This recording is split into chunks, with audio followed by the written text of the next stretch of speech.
Let's play with toys today. Vamos brincar com brinquedos hoje.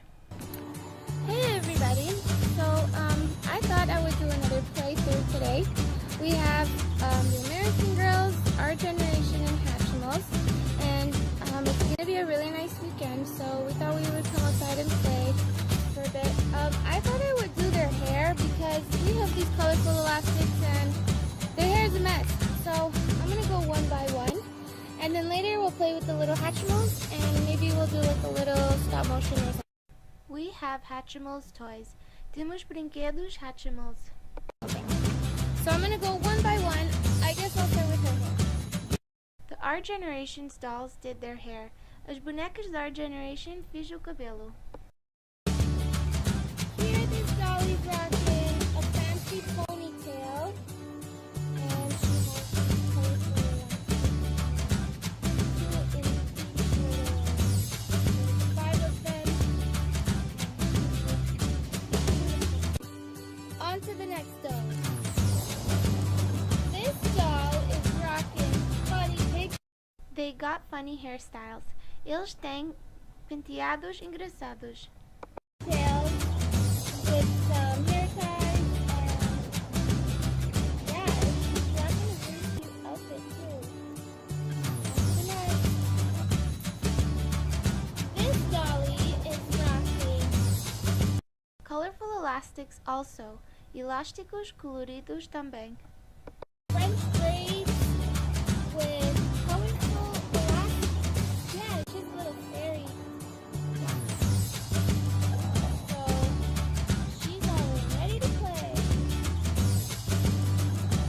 This dolly is rocking 3 ponytails with 2 different The dolls like outside. As bonecas gostam de fora. colored elastics on each of them. Cool! This girl is rocking an amazing updo ponytail. The dolls have nice dresses. As bonecas têm vestidos bonitos. She's got a hair tie there, and 2 up there. It makes her actually 2 inches taller. Her hair American Girl dolls too. Aqui estão bonecas American Girl. is obviously super cool and a hairstyle you've never seen on anybody before because it's so horizontally. Who doesn't want horizontal hair? Now this is a hairstyle you've never seen before. It's called a hat hair. It's a hairstyle you wear with a hat. Who would have thought you could wear both at the same time? Outside filming is fun. Filmar fora é divertido. Yeah, she's looking great.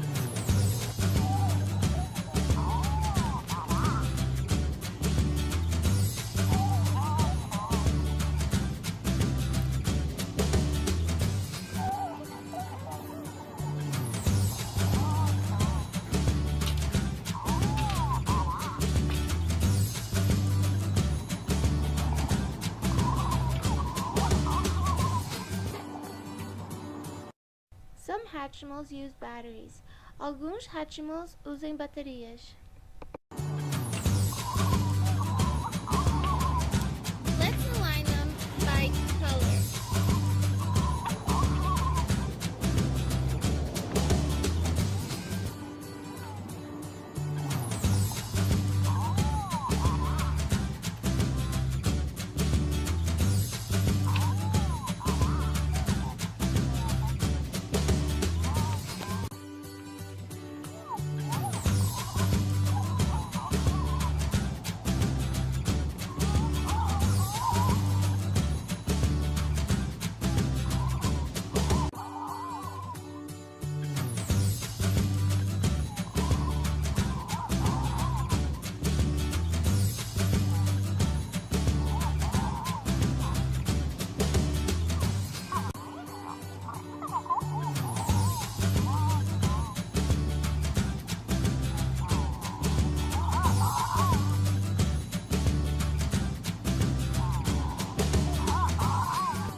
are many to collect. São muitos para coletar.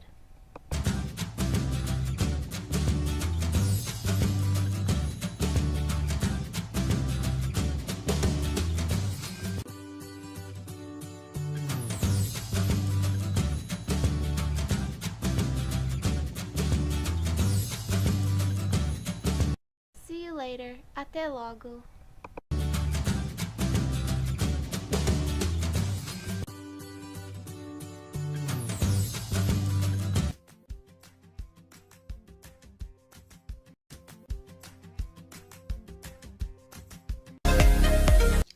Let's play with Cabbage Patch Kids.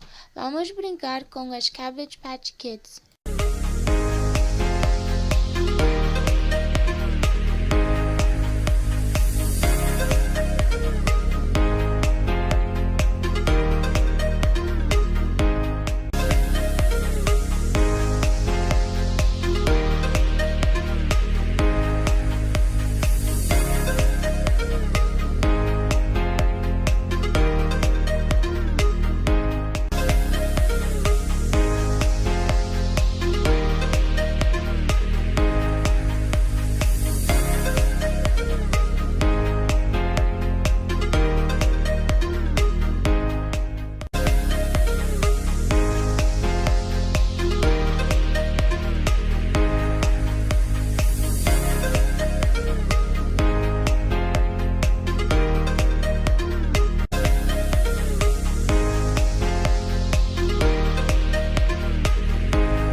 Todas as bonecas fizeram o cabelo. The dolls all had their hair done.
They are wearing fun swimsuits. Eles estão vestindo trajes de banho divertidos.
have all kinds of CPK toys.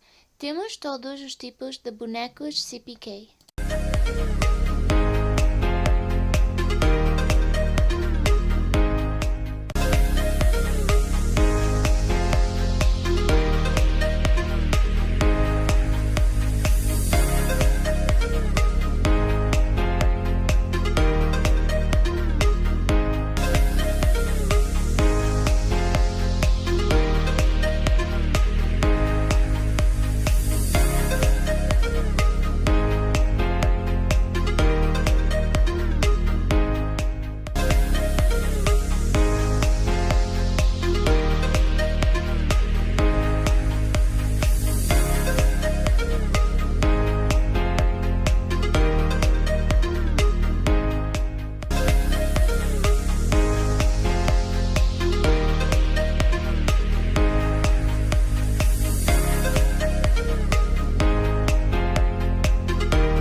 We are also playing with Littlest Pet Shop toys. Também estamos brincando com o Littlest Pet Shop brinquedos.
Let us give a doll a pet. Vamos dar uma boneca LPS.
Now for fun selfies with Taynia.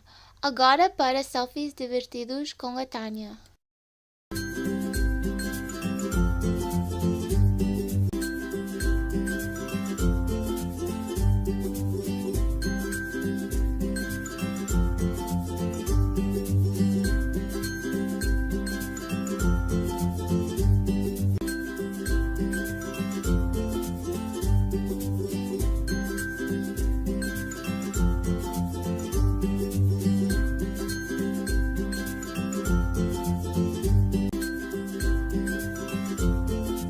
These are selfie stickers. Estes são adesivos de selfie.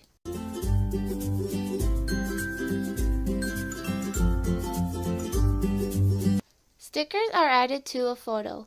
Adesivos são adicionados a uma foto.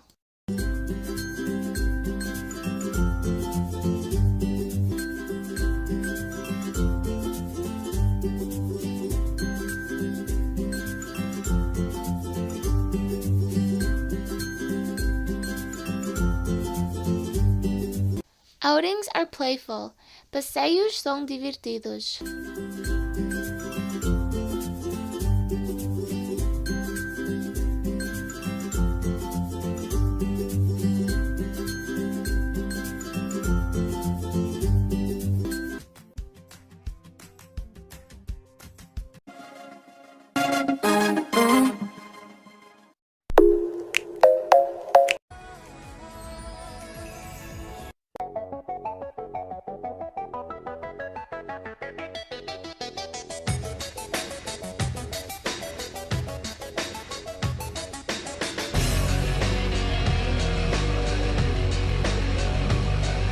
Here is audiobook Korean 10 Girl of the Year 2022, Chapter 1.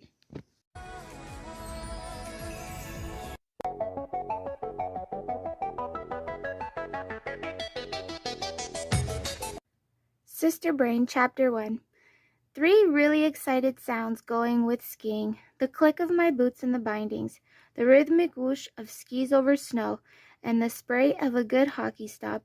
There's nothing more relaxing than crisscrossing down the slope, admiring the trees, and enjoying a crisp breeze against my face.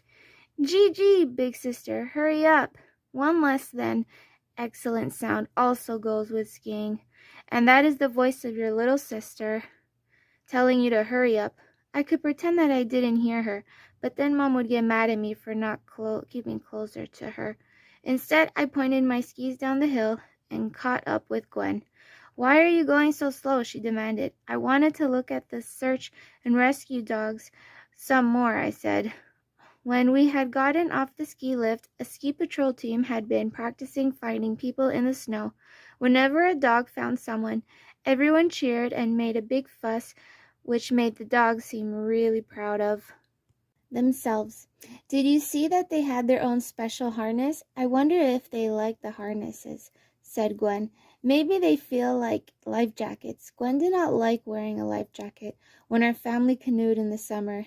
She said it felt like she was trapped inside a marshmallow. Maybe the harnesses make them feel like part of the team, I said. The dogs wore black harnesses with orange accents which matched the ski patrollers' jackets. Maybe the harnesses make them feel fancy, said Gwen. She was looking at her ski jacket, which was decidedly not fancy.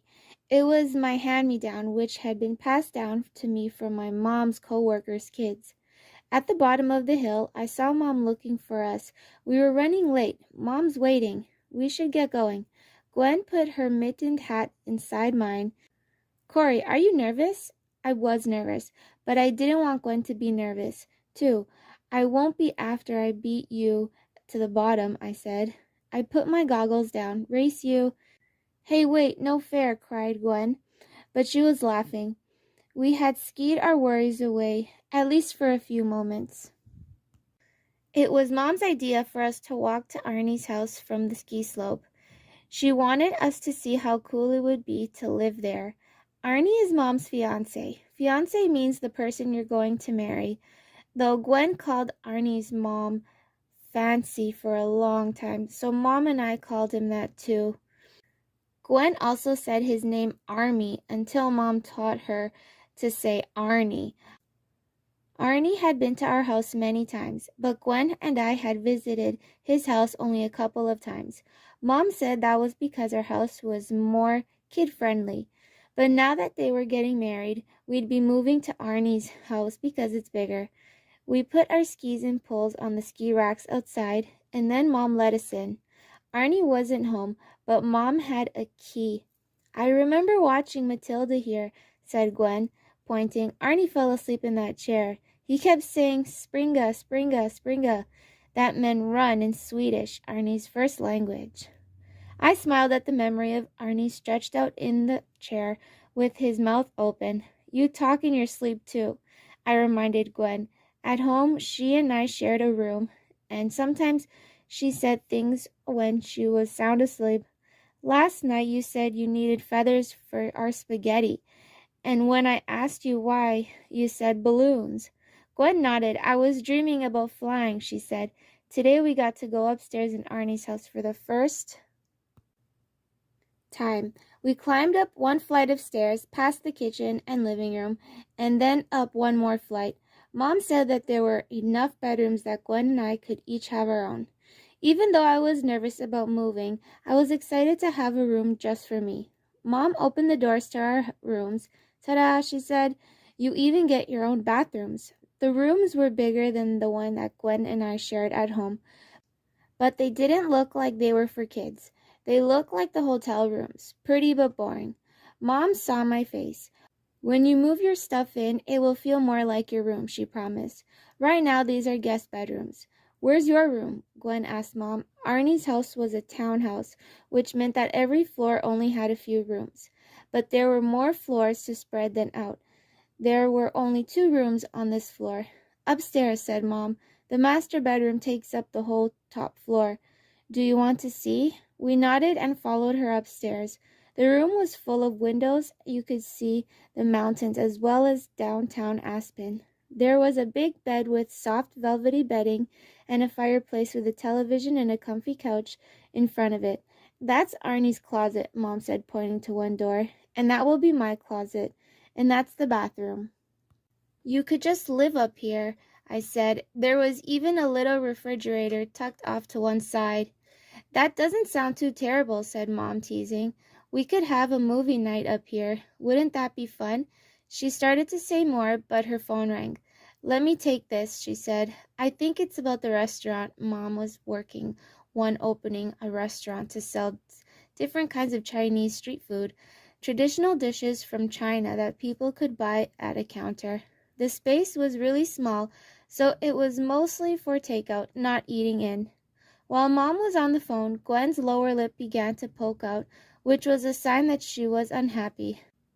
If I had a nightmare, I'll have to come all the way up the stairs in the dark to find Mom, she said. At home, Mom's bedroom was right next to ours. Oh, I said, thinking quickly, you haven't had a nightmare in a long time. I think you've outgrown them. Or what if I get sick? Asked Gwen, and she can't hear me because she's all the way upstairs. I didn't want Gwen to worry. Moving was weird and hard, even though Arnie's house was so nice. Or maybe because Arnie's house was so nice. I put my hand in Gwen's. I was thinking, I said, that it would be nice if we still shared a room. These rooms seem too big for one person. Gwen gasped. That's what I was thinking, she paused. We must be having sister brain, she said solemnly. Gwen liked to think that we could communicate without talking. She called it sister brain. I didn't think we could actually communicate that way.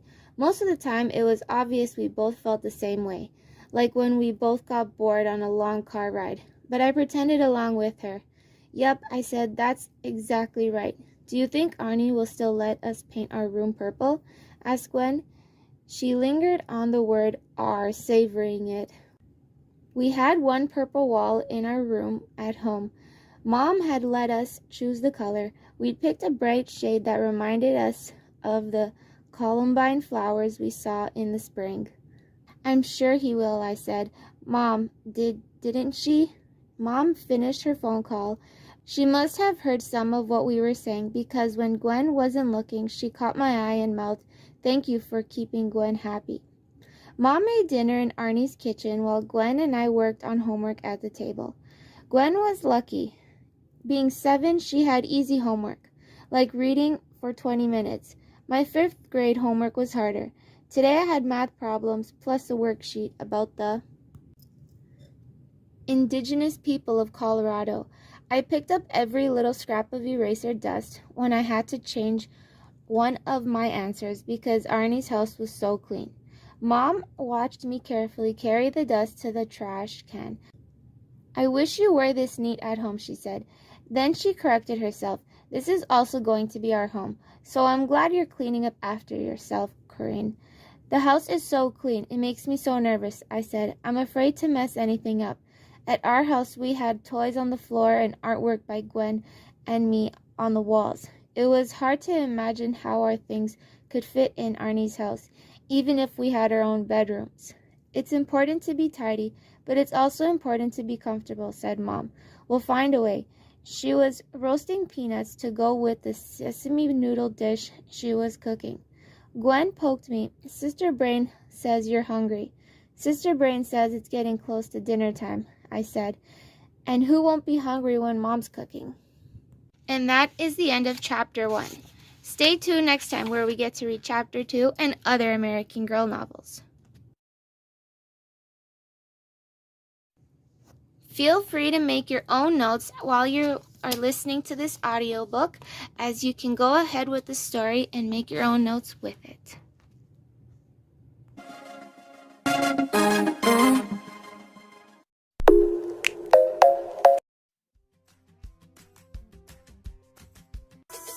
Welcome back. Let's look at toys today. Bem-vindo de volta. Vamos dar uma olhada nos brinquedos hoje.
Here are all sorts of toys to collect.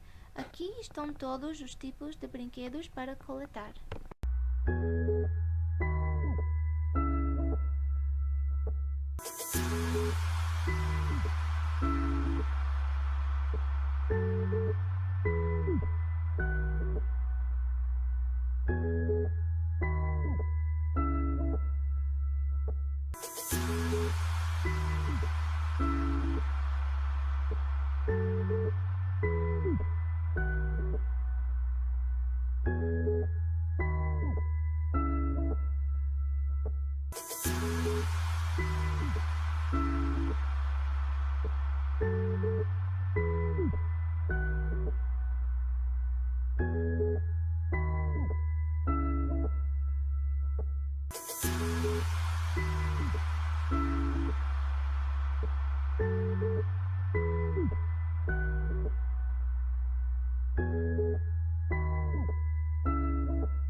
Tamagotchis are virtual pets.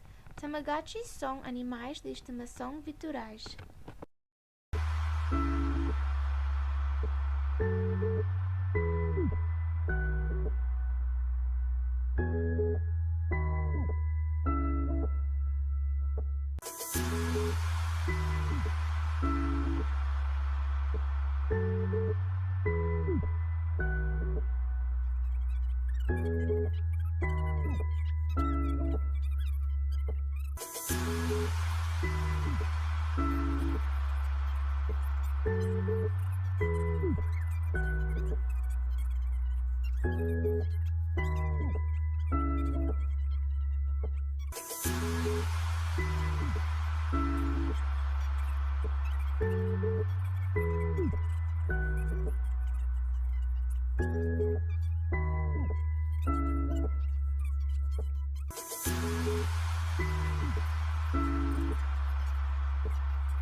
Você pode filmar com estes pequenos brinquedos. You can film with these small toys.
Tamagotchis require batteries and a screwdriver. Tamagotchis carregam baterias e uma chave de fenda.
Tamagotchi On can connect to a Play Store app. Tamagotchi On pode ser conectado a aplicativo Play Store.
Tamagotchis come in different models. Tamagotchi vem em modelos diferentes.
estás personalizando seu bicho virtual.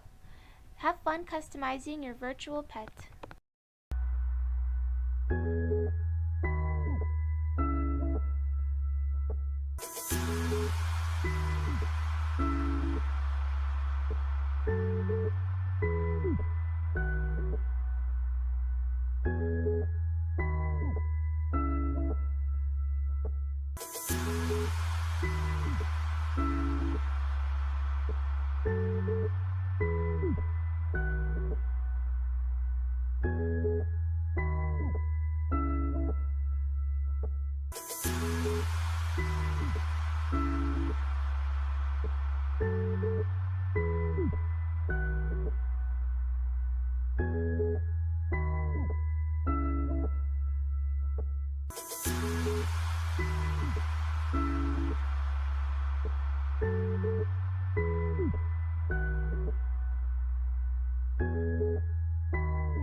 There are online feeds on how to play with Tamagotchis. Existem feeds online sobre como jogar com Tamagotchis.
Toys R Us sells Tamagotchis on presently.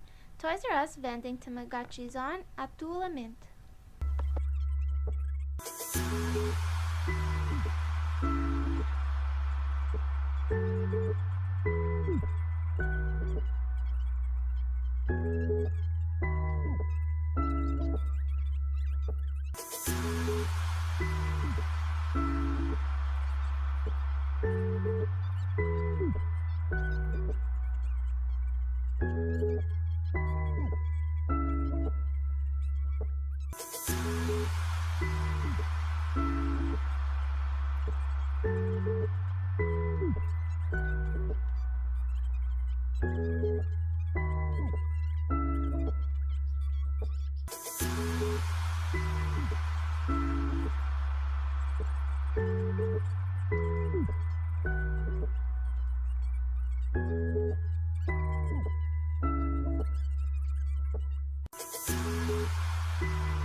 make lightweight shelves from foam board and glue gun.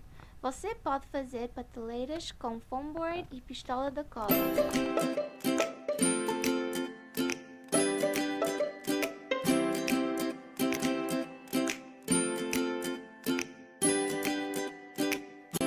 These shelves hold toys that aren't heavy.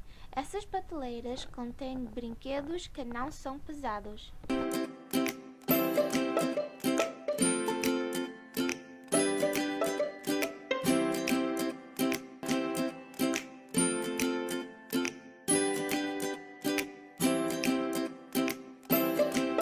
There are all sorts of battery pets to collect. Existem todos os tipos de bichinhos de bateria para coletar.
Toys express creativity. Brinquedos expressam criatividade.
We are doing another audio book.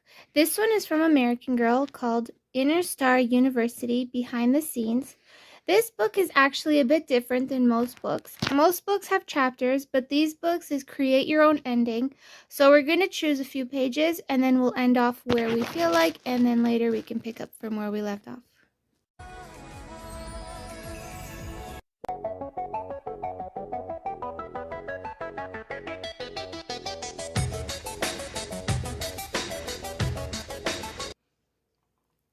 You check your watch as you run through the front doors of the Star Student Center. 12:47. You have only a few minutes to grab lunch before the cafeteria closes. Something catches your eye on the bulletin board just inside the doors. It's a gold flyer announcing the Inner Star University Film Festival, a marathon movie watching event where you can see some of the best student-made movies. There's a contest to enter with a deadline in 2 weeks. You haven't given the contest much thought. You've never made your own movies before, other than a few short, silly videos you shot of your friends using your camera. Besides, you have other things on your mind right now, like whether you can still get a slice of pizza from today's lunch special. Now it says, turn to page 10. You're in luck. There's one shriveled-looking slice of pizza left, which you grab just before the cafeteria lady takes the tray away. Then you search the lunchroom to see if any of your friends are still there. Logan waves from a corner, where she's sitting with Riley and Nellie. As you slide into a seat across from your friends, you realize they're talking about the movie contest. I'm recording my own version of Cinderella, says Nellie excitedly. Actually, I'm directing it, but I didn't think I could do both. There's a hint of worry in her freckled face, but you know Nellie will make a great film. She's one of the most creative girls you know. Logan wants to do a short documentary on bean plants. My camera has a time-lapse mode that'll take a picture of the plant every hour. Then I can play back the shots in fast motion, she says, to take it look as if the plant is growing right before your eyes. Her own green eyes glaze over as if she's already watching the movie in her mind. How about you, Riley? You ask between bites of pizza. Says Riley, twirling a strand of blonde hair around her finger. I'm thinking about doing a video of Inner Star U's winning moments. You know, like going through some of the soccer games we've recorded and pulling out the best goals and passes. You nod thinking, wow, another great idea. Turn to page 12.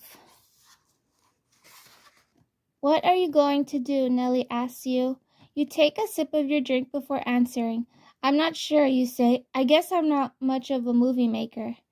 Nellie shrugs good-naturedly. That's okay, she says. You could always help one of us if you wanted to. Yes, adds Logan. That would be fun. Riley nods her head too.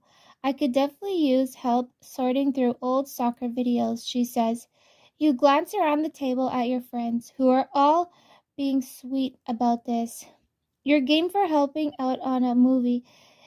It sounds like a great way to learn more about movie making, but which project do you want to work on most? So here it gives us three options. If you help Nellie with Cinderella, turn to page 20. If you help Logan with her bean plant documentary, turn to page 14. If you help Riley with the Inner Star U's winning moments, turn to page 17. So here it still says 13, but we're going to go choose 17. You love Riley's energy and enthusiasm. Any project you do with her is sure to be fun. Sign me up, coach, you say when she finishes describing her movie project. Great, she says. Can't wait to work with you. That's just a few hours before Riley calls to say that she suddenly came down with the stomach flu. You grab your own stomach for a second, hoping it wasn't the cafeteria pizza. So far, so good. I'm sorry, you say to Riley. Does that mean the movie's off? No, says Riley. Becca is helping me out too. Maybe you guys can work together. She might be down at the yearbook office right now finding video clips. You know Becca a little bit from soccer. She's involved in lots of sports on campus. Actually, so maybe she'll be a good partner for this movie. You head down to the yearbook office at the student center to see if she's still there. Turn to page 19. We will end off here for today's entry, but later we will continue on page 28, and then we will go from there.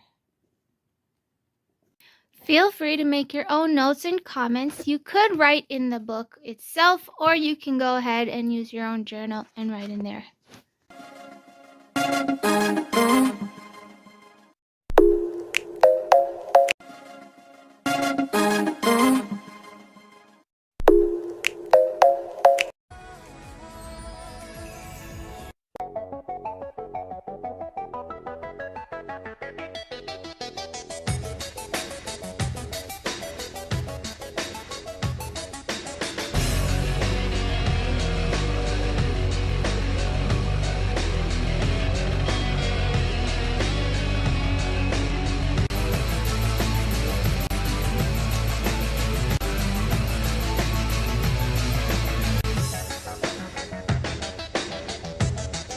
In this audiobook, we're going to be looking at the Friends, Making Them and Keeping Them novel from American Girl that actually comes with the Truly Me dolls. This book is slightly different. It doesn't come with chapters, but it does come with different portions of the books that we could go through. Making friends. Making a new friend takes time and even a little courage, but it's worth it because good friends are like a sunny day. Friends make life happier. Or an umbrella in the rain. Friends make gloomy days more comfy. Or a pile of autumn leaves. Friends make everything more fun. Friend finders. Sometimes it just takes being in the right place at the right time to find a friend. Get involved in activities you enjoy, and you'll improve your chances of meeting someone to enjoy them with. Play a sport. Join the team. Regular practices and exciting games and events can lead to close friendships. If competitive team sports aren't your thing, consider ice skating, taekwondo, or even fencing. Take a class. What have you always wanted to try? Swimming, cooking, drawing, or yoga, or horseback riding. You'll be surrounded by people to meet, and you'll learn something new. Start something. What are you into? If it's reading, start a book club. If it's chess, start a chess club. If it's dance, start a dance club. Try to get girls together who like the same thing, and it's almost sure to pay off. Ask your teacher, librarian, or coach to help you get something going. Join a club. In after-school groups such as service clubs, scouts, or student council, you'll work on projects together, and chances are find friends too. Just get out of the house. Watch for opportunities to join girls in your community, neighborhood, or school. Sign up for a 5K run or bake sale to benefit a good cause. Participate in a park cleanup or school fundraiser. Put yourself in situations where you can meet people, and hey, you just might. Conversation starters. When it comes to making new friends, someone has to start the conversation. Here are some good ways to get talking. Find something in common. I saw you at the concert. Do you like jazz too? Offer to help. I can show you where that classroom is. Introduce yourself. Hi, I'm Aisha. I think we're in the same class. Show an interest. I've been wanting to read that book. Do you like it? Give a compliment. I like your haircut. It looks great. Share a little. I moved once too, so I know it's really hard at first. Ask an opinion. What do you think of the new soccer uniforms? Offer an invitation. Want to sit together at lunch? I like your scarf. Thanks, I made it. Do you know how to knit? Keep the conversation going. Once you've had a conversation, don't let it stop there. Look for chances to talk again. The more you talk, the more you'll get to know if this girl might be a good friend for you. No, I wish I did though. I can teach you. Let's talk at lunch. Could someone be trying to talk to you? You might be thinking so much about starting a conversation with one girl that you don't notice another girl trying to start a conversation with you. Chances are someone out there wants to get to know you better too. When you feel shy, sometimes walking up to someone you don't know feels like a big deal. It can be really hard, and it can make it even harder. Shyness can sometimes be confusing for other girls who want to get to know you. She's not talking to me. Is she just feeling shy, or does that mean she doesn't want to be friends with me? Meeting new friends. When you feel shy can be a challenge. It's kind of like climbing up a big mountain, but taking it step by step really helps.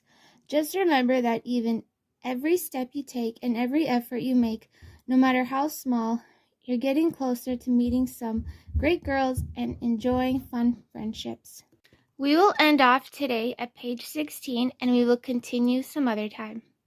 Have fun following along to the story and everything that they mentioned with your own American Girl notebook.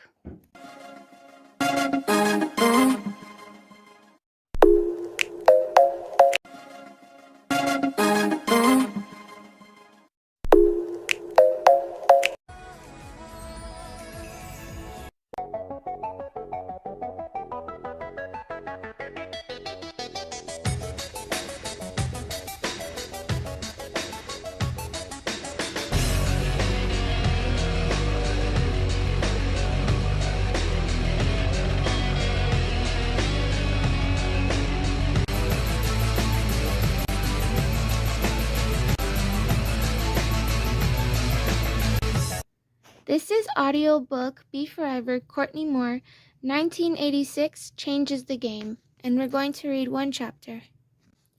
Game over, Chapter 1. Walk, walk, walk, walk, walk, walk, walk, walk. Non-stop electronic sounds pedaled Courtney Moore's ears as she leaned into the Pac-Man arcade game she was playing. Walk, walk, walk, walk. Pac-Man munched through a string of tiny dots on screen, heading for two bright red cherries in the middle of the glowing maze. Courtney tucked a loose curl back into her scrunchie without letting up on the joystick. She'd been playing for nearly an hour. Her feet were sore and her eyes were starting to swim, but she couldn't take a break now. No way. If she cleared this round, she'd get to level 9 in Pac-Man for the first time ever.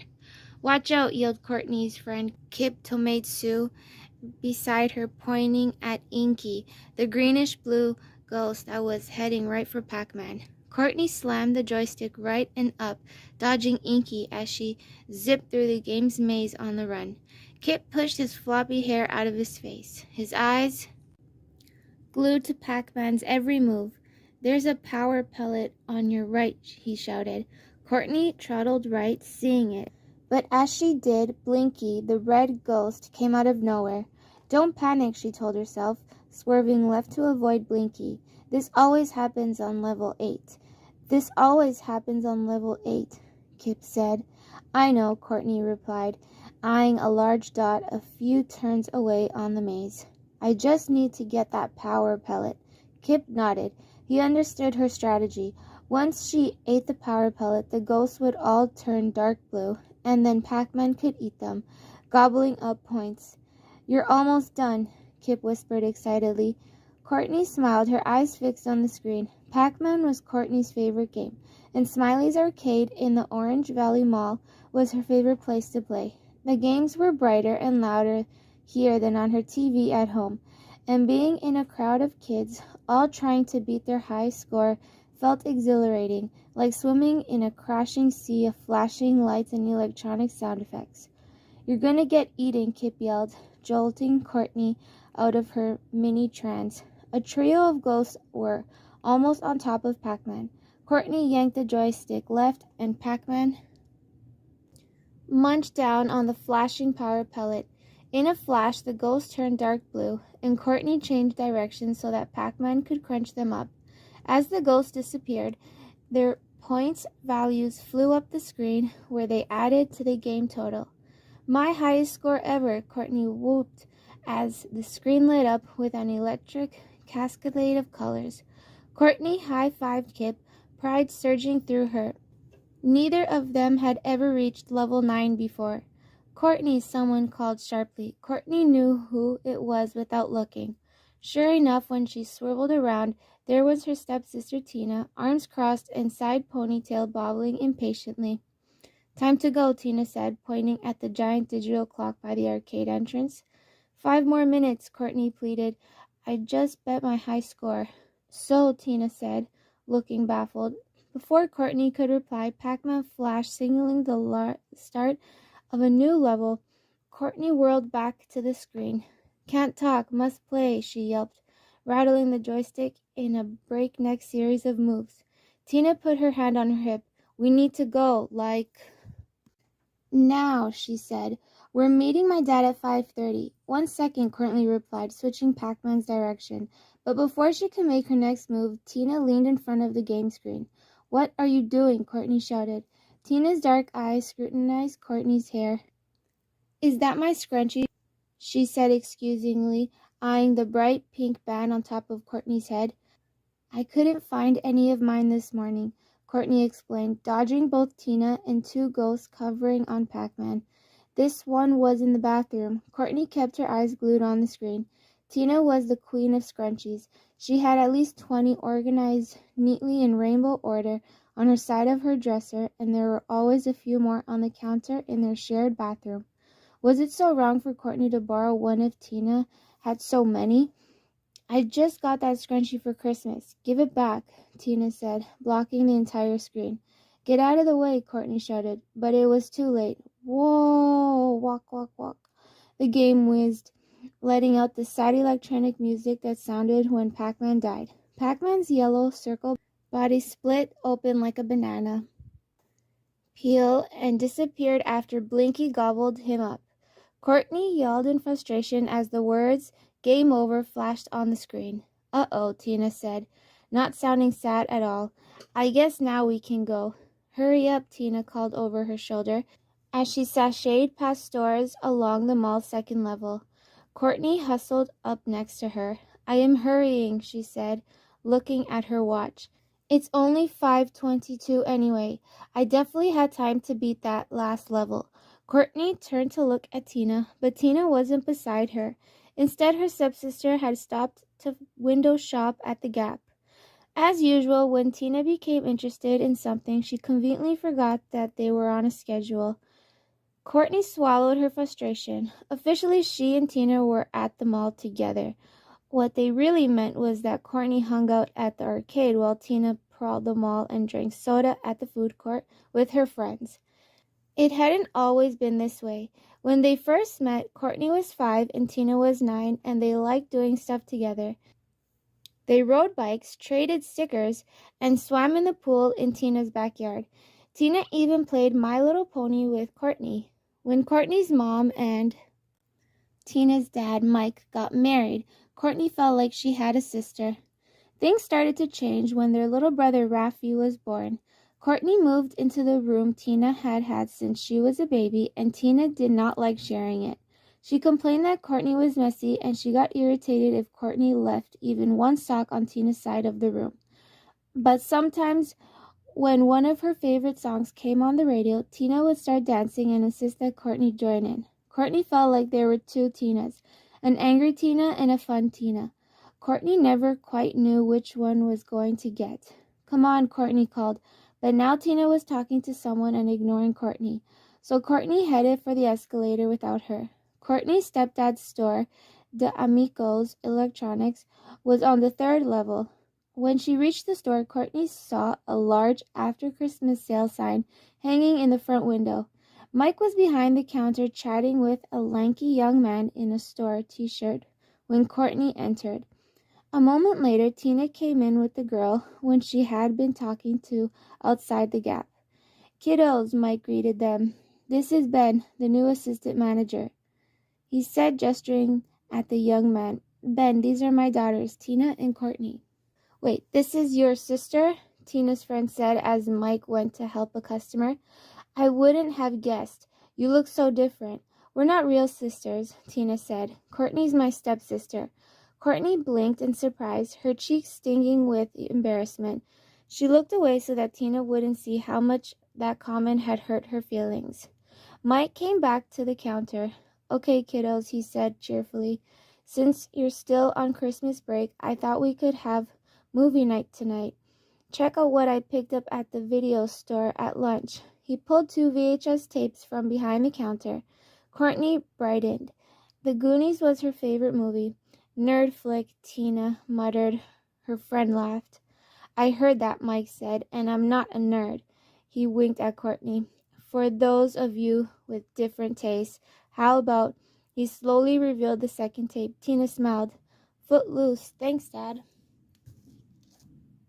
And that is the end of Chapter 1. We will continue on to Chapter 2 some other time.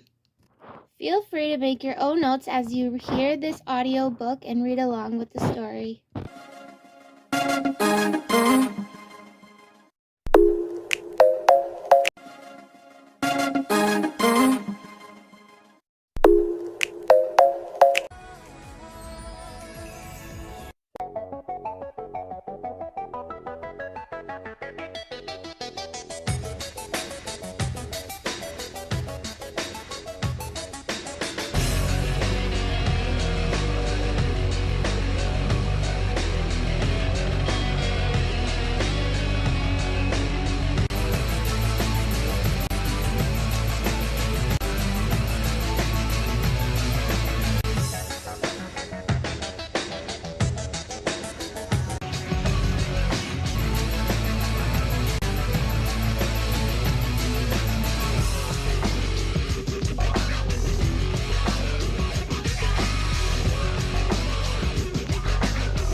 everybody. Welcome to my new show. My name is Rainbow Kitty, and you just sat through a very long show about all the cast members that are going to be in it. Stay tuned for more.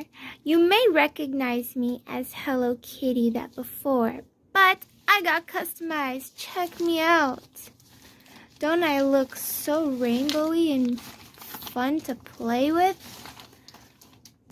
Well, it's going to be lots of fun considering I look like fun. So if I look like fun, then it's going to be fun.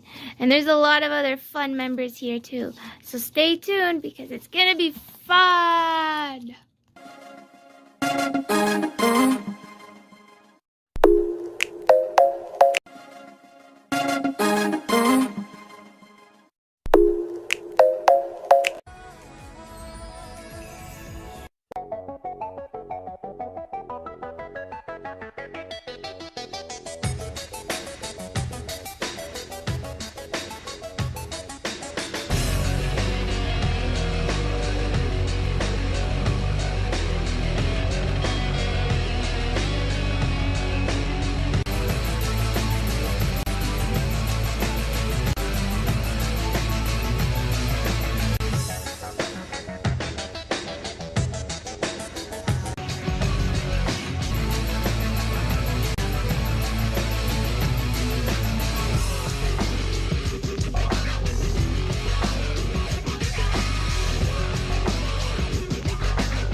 In this audiobook, we will be looking at Josh Kendrick's Girl of the Year 2020, and we'll be looking at the first chapter.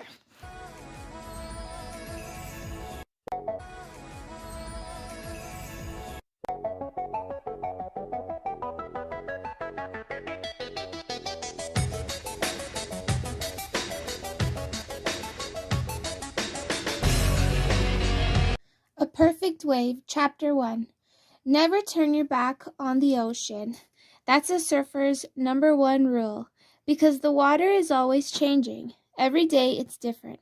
Every hour it's different. Look away and you might miss a killer wave, or get pummeled by one. Or the ocean might be resting, taking a snooze between sets of waves. That's the time to paddle out before the next set comes through. As long as I sense the ocean falling asleep, I paddle like crazy through the foamy white water, belly on my board and head up. My arms cut through the surf, stronger and faster with each stroke. I had to get the deeper water to catch one last wave this afternoon. When the next wave came, I dove into it instead of over it. I grabbed the rails or sides of my board and pushed down, plummeting face first into the water. It's called a duck dive, but I felt more like a dolphin, tunneling through the white water to get to the peaceful world below the waves. Then, as soon as the wave passed, I surfed, ready to paddle again. When a surfer caught a wave up ahead, I veered left, steering clear of her path. Sophia, my best friend, was easy to spot. In her coral swim top and lime green board shorts, she stood out like a wild parrot in a flock of gray gulls. We call ourselves surf sisters, even though we don't look like sisters. Sophia wears her shiny black hair in an edgy bob, and my brown hair falls every which way over my shoulders. We're different kinds of surfers, too. I'm the speed demon who attacks waves like they're skateboard ramps, trying to catch air. Sophia is more graceful and does lots of tech tricks, but that girl has some serious skills. She can rip. I watched her cut back and forth in a figure 8, dancing with the water until the wave fizzled out. She faced at me and rode the white water back to shore. Your turn, I told myself. Get out there and show what you can do. After a few more strokes, I reached the lineup, the calm part of the ocean past the white water where you sit on your board and wait for the perfect wave. My brother Liam and a few other surfers bobbled up and down on their boards, steering toward the open water. Liam is 18 and working on going pro. He's already sponsored by Sophia's mom's board shop where he works. But he wants to get a major sponsor, and I know he will someday. Liam knows exactly where to sit to catch the best waves. Sure enough, he had his eye on a peeler, a wave breaking gradually along its length like a zipper closing. I held my breath waiting, but he didn't take the wave. Instead, he pointed toward me as if to say, "It's all yours." Yes, I didn't waste a second. When a perfect wave comes, you go for it. You have to be all in, 100%, just like pro surfer Tina Hart says. I turned my board to face the beach and paddled like mad, trying to get ahead of the wave. You've got this, I told myself, go. But before I could pump up on my board, someone beat me to the wave. I glanced over my shoulder just in time to see my other, way more annoying brother hop to his feet and steal my wave. Dylan. He knows the rule, one surfer per wave, for safety's sake. But Dylan's not big on following rules. He's pretty much 14 going on 4. That's my wave, I shouted. I've been surfing the Break, our favorite surf spot in Huntington Beach, since I was 6, but sometimes Dylan acts like I don't belong here, like every wave is his to steal, and girls like me should stay on the beach and cheer him on. It's my ocean too, I wanted to holler after him, but it wouldn't make any difference.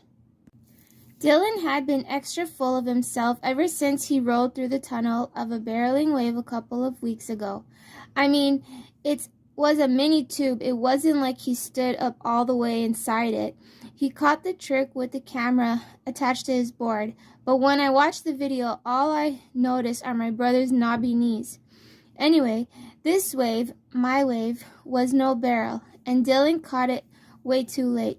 The only trick he managed to pull off was a goofy frog dive before going over the falls. Ha, I cried, slapping the water. Serves you right. Then I spun around, just in time to get caught off guard by a sleeker set of waves. I tumbled over the falls too, swallowing a mouthful of salt water. Blech. I surfaced, my throat burning, and paddling back to line up. When my wave finally came, I popped up on my board, my heart racing. Anything can happen out there in the water. No two waves are ever the same. But I was ready. I carved across the face of the wave, pumping my legs to build speed. This is my happy place. This is where I belong. Not on the beach, but out here, flying across the water. I, Jocelyn Elizabeth Kendrick, had a need for speed. As I reached the bottom of the wave, I turned and pumped back up. I imagined that I was pro surfer Tina Hart, about to wow the crowd with one of her famous aerials. Get ready to fly, I told myself. I almost launched off the wave. Well, the nose of my board caught some air anyways. Instead, I did a quick snap, spraying water behind me. I could almost hear my imaginary fans on the beach go wild. But the rail of my board caught in the water and I was going down. Instead of falling toward into the soft foam, I landed hard on the flats or front of the wave. I plunged off my board into the churning water. Smack! The water stung my bare skin. As I tumbled down through the water, my pride stung too, because I just pulled a Dylan. I spent so much time wowing my imaginary crowd that I lost my focus and totally messed up my trick. I slid back onto my board, belly first. As I rode the waves in, I saw Dylan waving from shore, pointing to his phone and laughing. He'd recently bought a new camera lens that connects to his phone, making it easier for him to surf tricks. And from the looks of it, he recorded every second of my wipeout. When I reached shallow water, I made a beeline for my towel, dodging a sandcastle, a few sunbathers, and the patchwork of my beach towels strewn across the sand. Sheesh. It was only the first weekend of May, but already the beach was crowded. When Dylan hollered something, I didn't strain to hear him. I was born deaf in my left ear, and I can hear a little with my right, at least when I wear my hearing aid. But I can't wear it in the water, and I hadn't put it back in yet. So I pointed to my right ear and signed, "It's too loud," in American Sign Language, or ASL.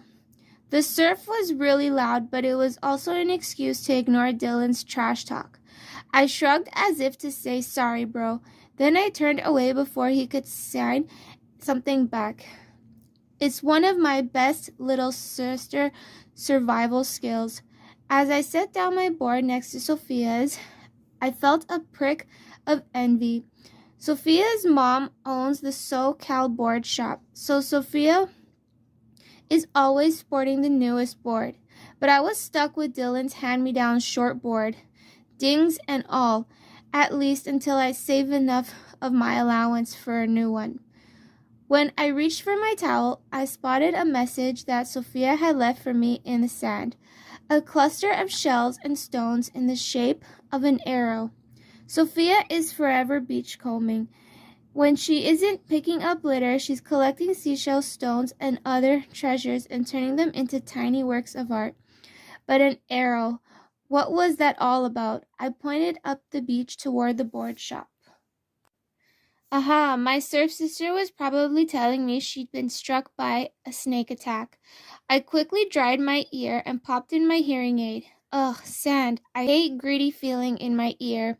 But as a surfer, I'm pretty much always tracking sand somewhere, on my feet, in my hair, or even in my short pockets. I hopped up to find Sophia.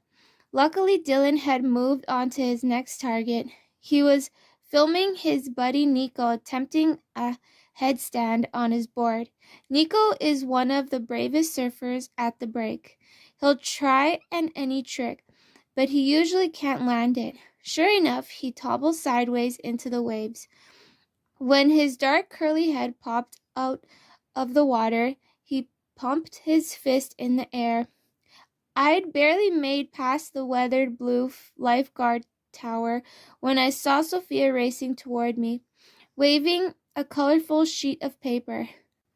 When she got closer, she thrusted it into my hands. "Read this." Her dark eyes flashed. "My mom just—" I strained to catch her last words, but the roar of the surf drowned them out. "Your mom did what?" I asked, watching her lips as she repeated. "She just posted it on the shop. Read it." I read the flyer in about 10 seconds flat. Whoa, I could barely breathe. Tina Hart is actually coming here. Sophia danced on her toes. Yes, she's probably judging the video contest too. She's all about saving the... She turned away for a second, so I didn't hear every word. Sometimes when Sophia gets excited, she forgets I need her to face me when she speaks. But I got the gist. I knew Tina had founded Save the Coast, an organization that cleans up beaches and protects sea animals. I mean, as if her surf skills weren't cool enough, Tina is always featured in women's surfing magazines. She can surf better than most boys here at the break. Not even Dylan would drop in on her wave. "I've wanted to meet her for like forever," breathed Sophia. I nodded. "I know. I pretty much want to be her." As I read the flyer again, my heart raced. Sophia, we have to do this." "You and Sophia have to do what?" Dylan asked, popping up from out of nowhere. He shook the mop of hair out of his eyes and glanced at the flyer. Then he swooped in like a seagull, grabbing the flyer and tore off down the beach, waving the piece of paper like a victory flag. "Hey," I shouted. Sophia grabbed my arm so I wouldn't try to chase him. "Don't worry," she said, laughing. She pulled a second folded flyer from her pocket. "That's my surf sister, always thinking ahead," I said, throwing my arm around her shoulder. "Let's grab our boards. We've got a video to make."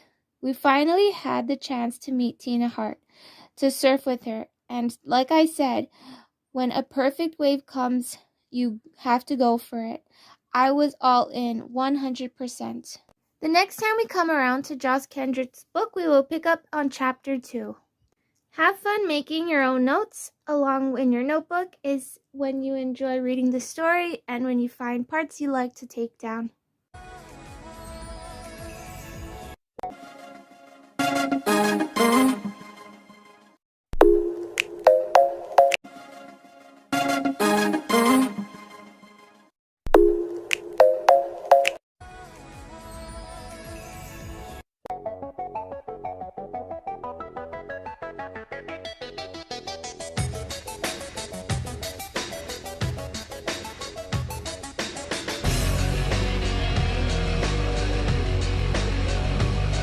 Welcome back to AG. So we're doing another unboxing.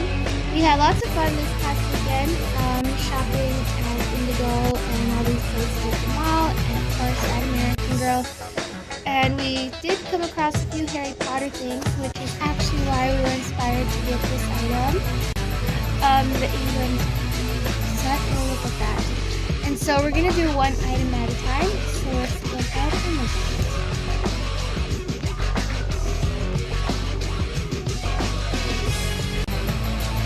So taking a look at the packaging, it does say the World Traveler Collection. We have had items and shown this previously, and since it was still at the AG place, we thought we would add something else to that collection, because the fun part about American Girl is seeing how many items you can add to a collection.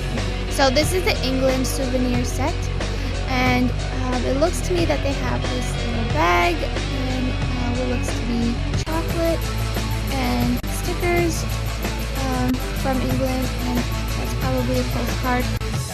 So on the back it shows this doll actually wearing the outfit. We do have that outfit too, which is that one. So it matches perfectly with the England one. So I'm going to go ahead and take keep the packaging closed.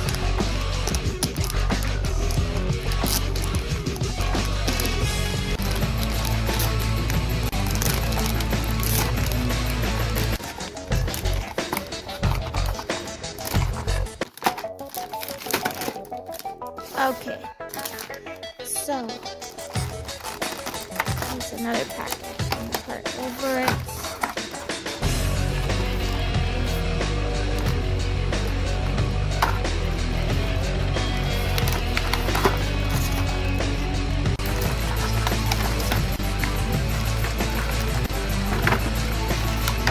I'm gonna use the X-Acto knife for that, and I'll lay out all the pieces. So we'll take a look.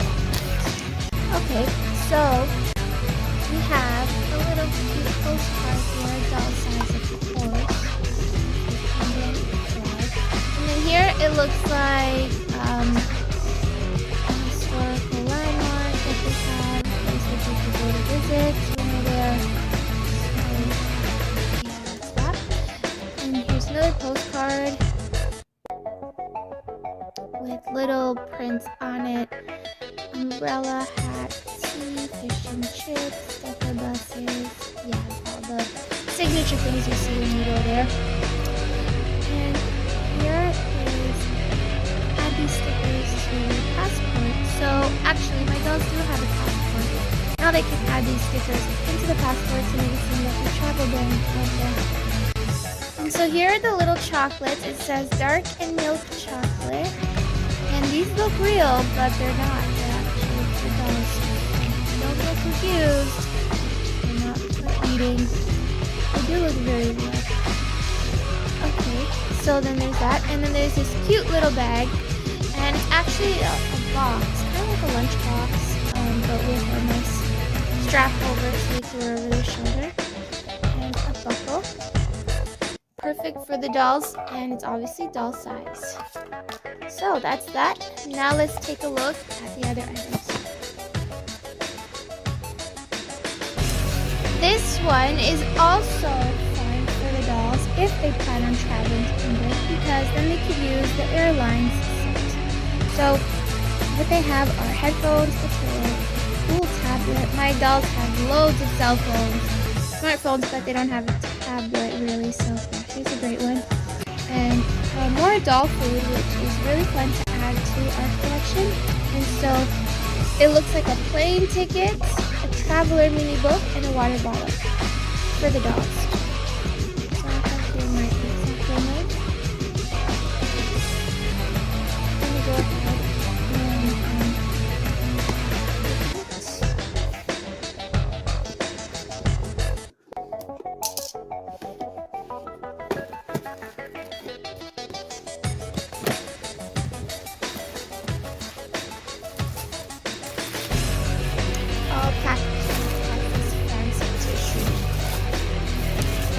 so here are the very big and wonderful headphones for the dolls.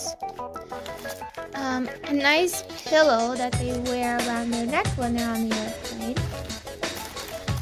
Oh, this tablet is actually a bit bigger than I thought it'd be, but yeah, definitely doll size. Some doll foods. And some more airline stuff. And the tray. So I'm going to take these all out of the package. So there's a whole bunch of pieces. I'm surprised by how much came in it. Here are all the packaging that I just spent the last few minutes opening up. Okay, so here we have the tablet. And then here we have two inserts that are actually double-sided. So the dolls could be playing this game, or they can be playing this game, which actually looks like Mega Blocks. And then here they could be doing Sudoku or reading a book, who I think is Blair Wilson. Yeah, it is. Wow. I recognize by the chinchilla. So here is a plane ticket. How else are they going to get on AG Airlines? And a fun traveler book. This is actually a real book, but of course it's so magazine glass reading. But it's a real traveler's book that they can look at. Here it seems to be So here's the tray actually. So this will go over it. Like that, I think. And this pillow looks very soft. Looking back how you squeeze it. This is one of those wet naps that they give you to wipe your hands when you're on the airplane. A water bottle. AG Airline spring water. Actually made out of plastic. It looks so real, doesn't it? I mean life size. So here is a plate. This actually looks like one of the sushi plates, but in white instead of red. Here are the headphones. And then here, here's a little fork and knife. I have a few of these from different things, like different times you get foods, doll foods, they usually come to the fork, but this is the first time I ever got a knife. I guess the dolls gotta be careful with this weapon over here. Look how small this butter is. It's so tiny. Yeah, so I guess it's to put on their muffin. And then here, it looks like they're eating macaroni salad. And here are the two things I left in packaging because this is actually different. It's called shortbread cookies. And yeah, those stay in the package. Wow, my dolls are gonna have lots of fun eating those foods and playing with those things. So let's look at the last item we got in our haul.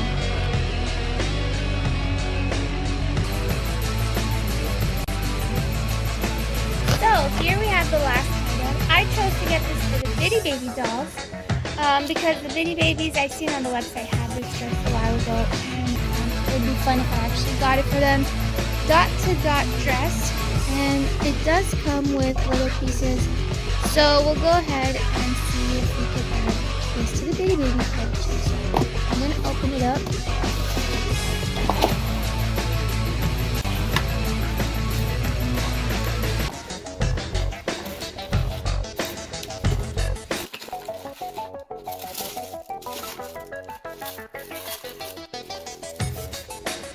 Okay, so we have a lovely little dress here. It looks like it's made out of lace too, which is really pretty. It's light pink with big polka dots and small polka dots. Really frilly. I think the Bitty Baby dolls will have lots of fun wearing this. And then here are the shoes. Oh, they're so cute. They even have a heel to them. But of course, the American girls can definitely wear these outfits too, as they both fit into the same things.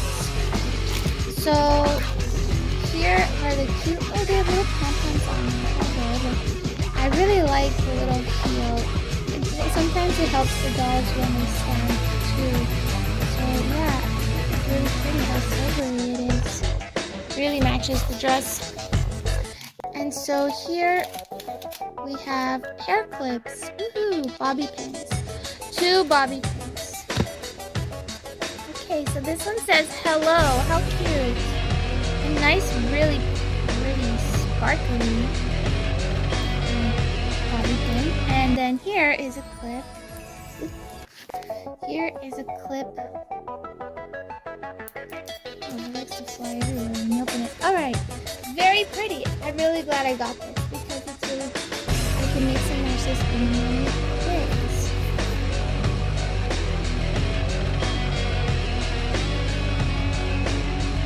So that was it for this spring summer haul. This should last the dolls through the summer, and then maybe by the end of summer we'll do another one.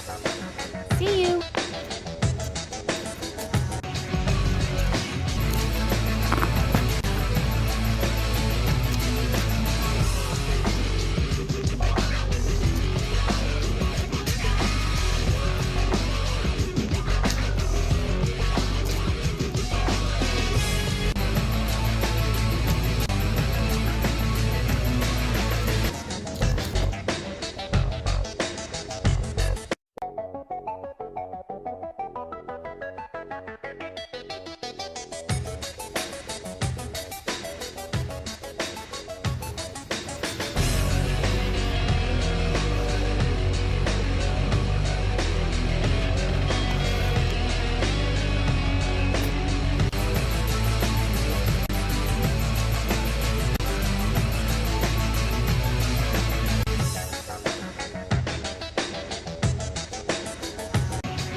We're going to take a look at these American Girl novels, and we're going to divide them up according to either Girl of the Year, Be Forever, or which group they belong to.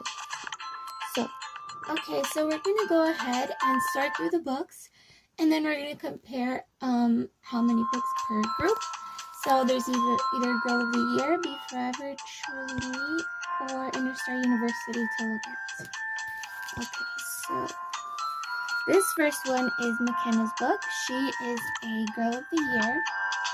So I'll just place it. Here we have Luciana. She is a Girl of the Year. Here we have Julie. She is a Be Forever. Here we have Kira. She is a Girl of the Year. Here we have Corinne. She is also a Girl of the Year. Some of them I have doubles per doll, per character, so it'll be 2 books. This is Isabel. She is a Girl of the Year. This is Grace. She is a Girl of the Year. Here we have Tenny, who is a contemporary. Here we have Samantha, who is a Be Forever. Here we have Blair. She is a Girl of the Year. Here is Gabriella. She is a Girl of the Year. Here we have Kit, and she is a Be Forever. Here we have Leah, who is a Girl of the Year. This one is Josephina. She is a Be Forever. This is Caroline. She is a Be Forever. So here's a double of a doll character. This one's Melody. She is a Be Forever. And the next few books are all Interstar University. So that one, and that one, and one more. Okay. And then the next book is actually a Truly Me character book. It's a story, so I'll put it in the group. Here is also a Truly Me book because the dolls come with this book in the box. So it's a Truly Me book. Here is a Be Forever. Here is also a double of Kit, and is also Be Forever. This one is Addie, who is a Be Forever. This one is Contemporary. See? Here's a double of Kit, who is a Be Forever. This one is Felicities, who is a Be Forever. And Courtney, who is a Be Forever. And then Melody, another double of Melody, Be Forever. And then this one is Joss, who is a Girl of the Year. And this one is Isabel's, who is a Girl of the Year. And then this one is another duplicate of the Truly Me because I have more than one doll. Okay, so that was grouping my American Girl books. And now I'll get into a better description about them. Okay, so we'll start with these smaller group. These two are exactly the same. The only way you can find these books is not in the lilac box, which is actually retired in 2017, but you could still find them in the mixed print dress with the True doll, or now with one with the raspberry jacket. So I think that these books are really fun. I did go ahead and read some of them in an audiobook. It basically helps you make friends, and if you're into American Girl, then there's all sorts of dolls and maybe other girls who like to play, so you can make friends that way. And they give you tips and pointers on how to even play with your doll if your doll was your friend. So those are fun books. And then this book is a fun little story about puppies and looking after it. Sometimes American Girl does that. They come up with these fun little stories. Paperback novels. So that was that group. So I have here 2 books. I'm pretty sure Logan didn't have a book in his box, but Taynia had one, and then the Real Z also had one. It's a nice story. It's about how Taynia wants to become musically founded, and her parents think she's too young, so she goes ahead and she still tries to do it, even if she's still young. And then the Real Z is about how she has to submit basically this footage of her recording all sorts of things, and she's really interested into some contests. So that's the story of the Real Z. So these are basically all different books, and they don't come with chapters in the books, because these you actually make your own ending where it says turn to page this and so, and there's pictures. So these books are really fun actually. They're not novels exactly, but they still tell a story, and they all have to do with fun little things. Like this one is about an athletic competition. This is about a clothing drive. All sorts of different fun things you and your dolls can play with. And I did previously show a doll that goes for the Interstar University collection. So this book is about Isabel, and she basically wants to prove that she's great in ballet, and she struggles with it in the beginning, but then she does a good job. So this one is about how Joss also wants to prove that she's really good at surfing, but then she tries out gymnastics and she realizes she likes it. Leah is about how she goes all the way to Brazil, which is a fun tropical country, and she goes ahead and tries to save certain animals. And yeah, so that's that story. This one is about Gabriella. She's actually really shy at first, but then she tries getting students to vote for her at school, and she ends up realizing that she can do it even if she's shy. Blair is about how she lives on a farm, and her parents operate this at home, and then she also comes across a girl who ends up getting married, and she attends the wedding, so it's lots of fun that they get this really pretty wedding happening in the story. And then here is Grace, who travels all the way to Europe, and she's realizing that she really loves to bake and being a part of a patisserie. Here is another Isabel book, just like I showed in this one, so the story is exactly the same. In this one, she basically shows how she makes the costumes for her ballet contest. Show. And so here is Corinne. She also really loves nature, but in the wintry sort of way. And she also wants to help train dogs and stuff like that. Here is Kira. She also travels all the way to Australia, and she also likes to help animals. So a lot of stories are the same. Leah, Corinne doesn't really travel, but Leah and Grace and Kira all travel, and she also wants to help in animals. Luciana is about this girl who wants to be an astronaut when she grows up, and she's really into that sort of stuff. And then she goes off to space camp, and it's lots of fun for her. And then McKenna is a girl who loves gymnastics, spends a lot of her time doing it, but then she starts to fall back in school, so she tries to get back into getting good grades. So those are the girls of the year. Now the different. So this is Samantha's story. She's this really wealthy little girl, and then she comes across a friend who isn't as wealthy, but Samantha is still her best friend, and she actually helps her through school and stuff. Here's Julie. Her story is about being the only girl who pretty much is really into sports, so she tries to get into the basketball team, even though they say she's a girl, but she's still really good at it. Here is Melody. She is very outspoken and really loves to sing with her family and at church. Here is Courtney.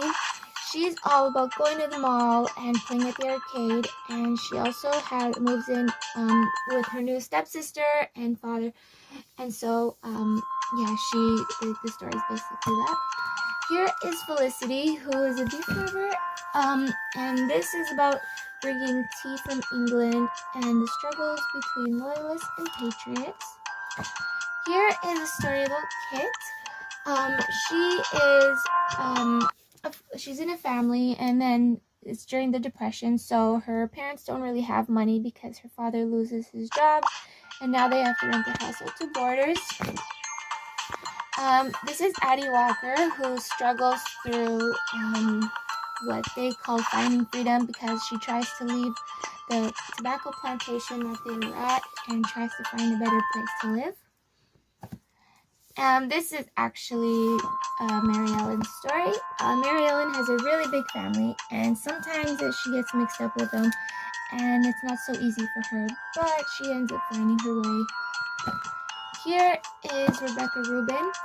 She wants to be an actress and loves being on stage, and she also has a really big family, a very big family that came from Europe. This is the same Be Forever for the Melody one that I just showed right there. This one is still the March on Washington for no racial sort of things that had been happening at that time. And then here we have Caroline, who is always on the ocean. She actually loves being on a ship. And this book is actually different because it is also create your own ending. And that was the first time I ever seen that in a Be Forever book. I've seen it in the Interstar University, but create your own ending. So there wasn't really a chapter, but it's still really fun. Here's Josephina, who lives on a rancho, as they call it, and there's like all sorts of things that they do, like their own laundry mentions, and they struggle with the weather and stuff like that because it's very strong climates. And then here is another duplicate book of Kit, who is also mentioning about the Depression and helping her parents with the money. So that was that. These books are slightly different. We have already looked in our previous American Girl Creator posts of all these fun activity kits. But, maybe we can go back in a while and redo them just in case anybody has forgotten how to do it or something. That is the Ultimate Visual Guide. That expired in 2016, so it's not very relevant to show anymore. So did this, the Truly Me Spinner. This is a fun cupcake book, but it doesn't really have much to do with American Girl. This came with Blair Wilson, and these are fun little journals that you could get at American Girl also.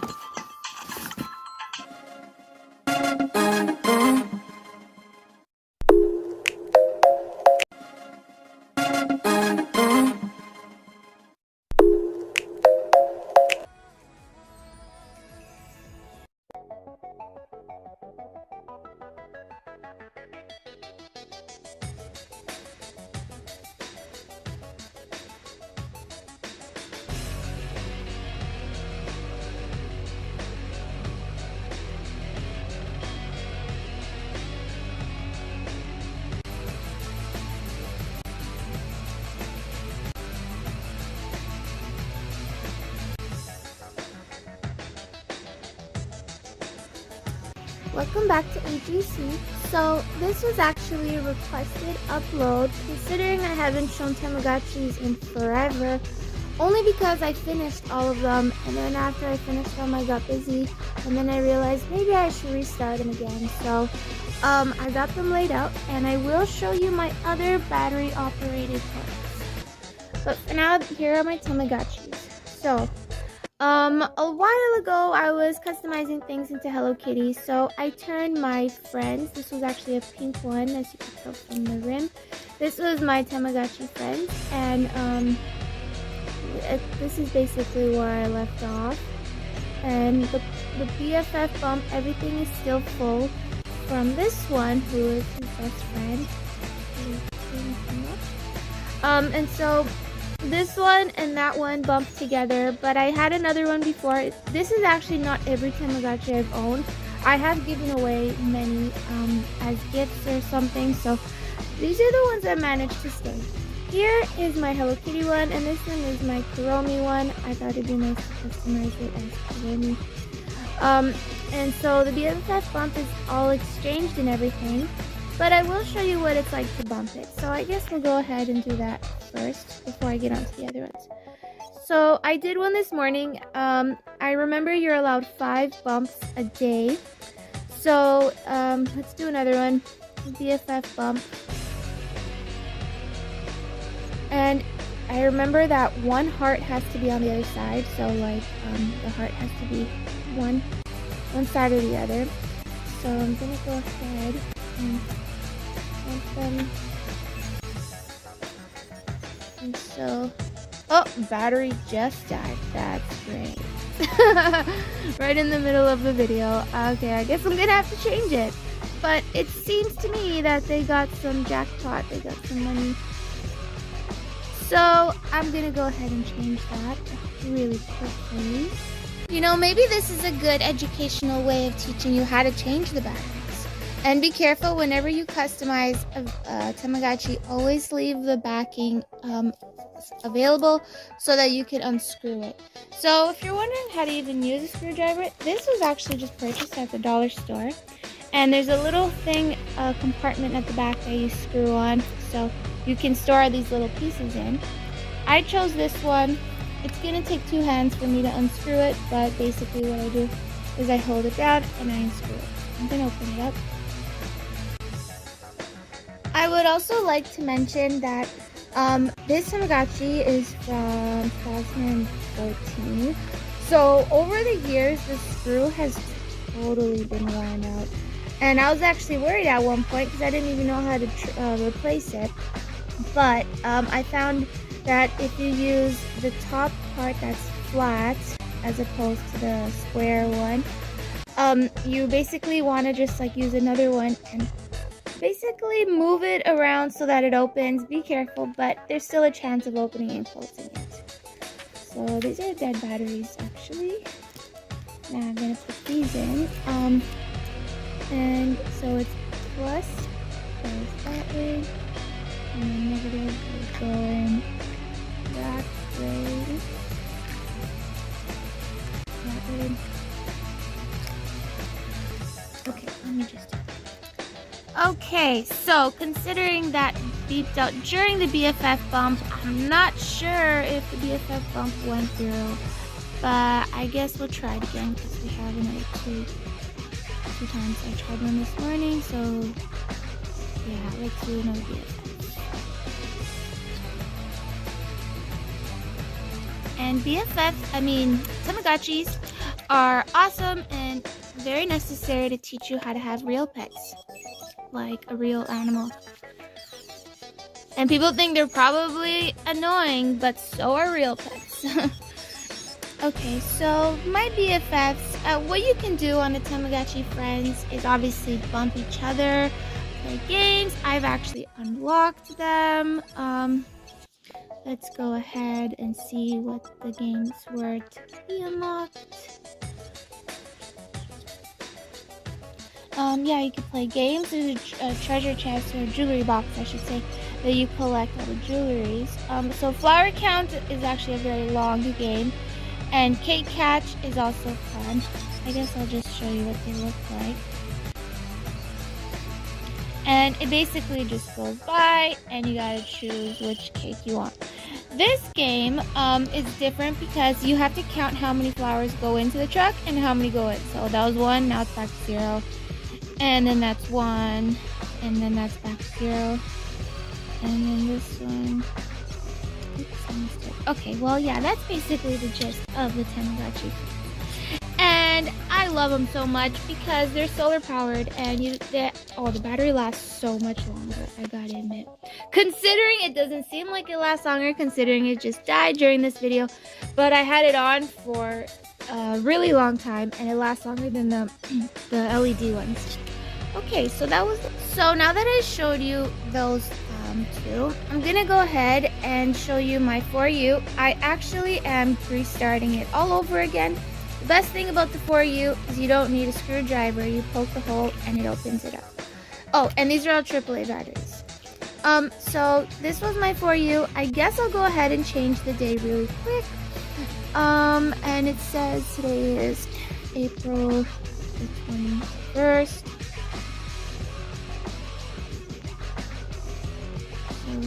First, and it's 12:35 in the afternoon.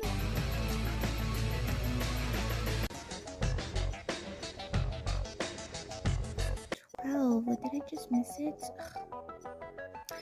12:35. Doo-doo-doo. Slowly but surely. Okay, there.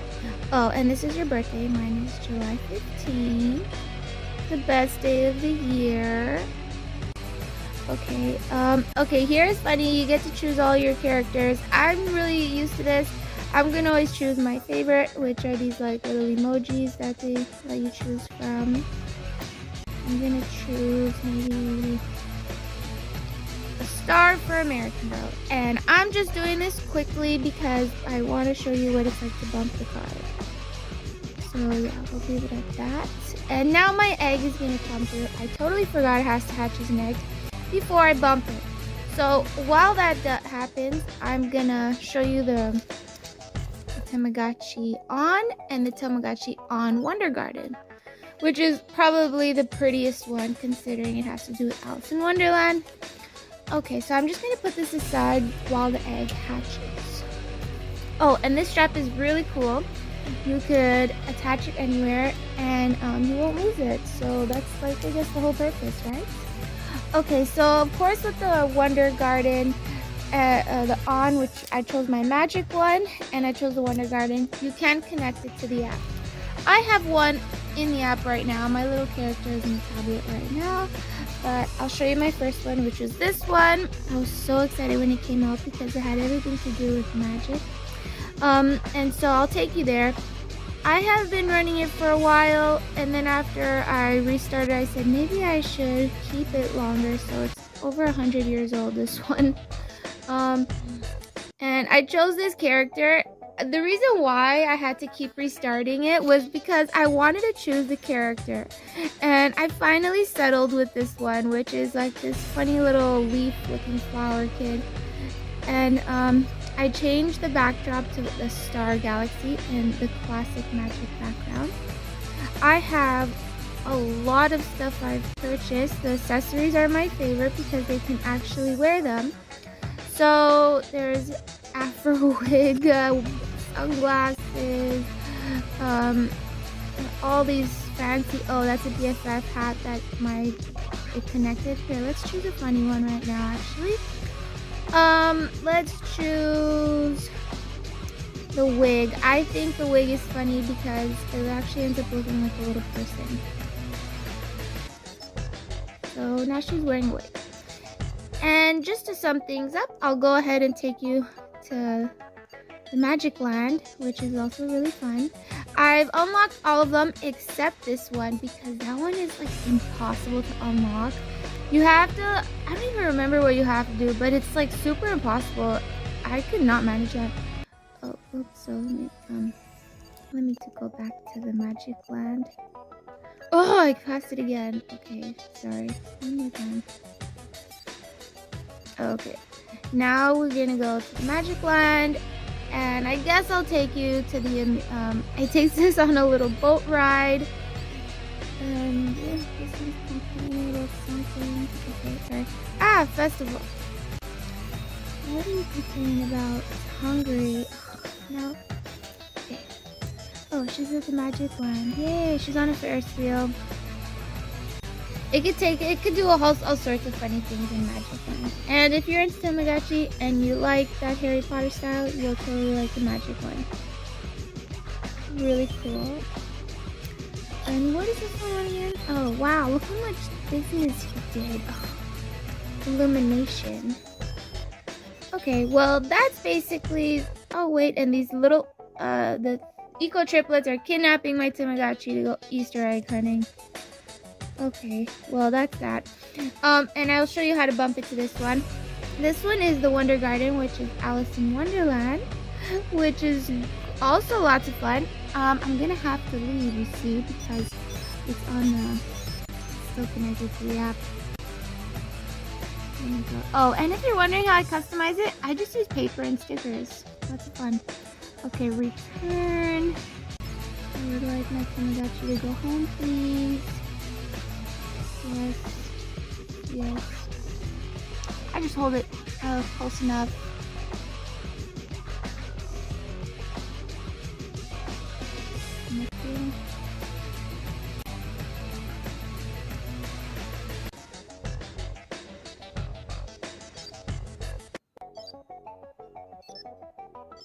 Okay, now she's back. Great. And she looks like a little Alice girl, which is also why it took me a while to find this little character.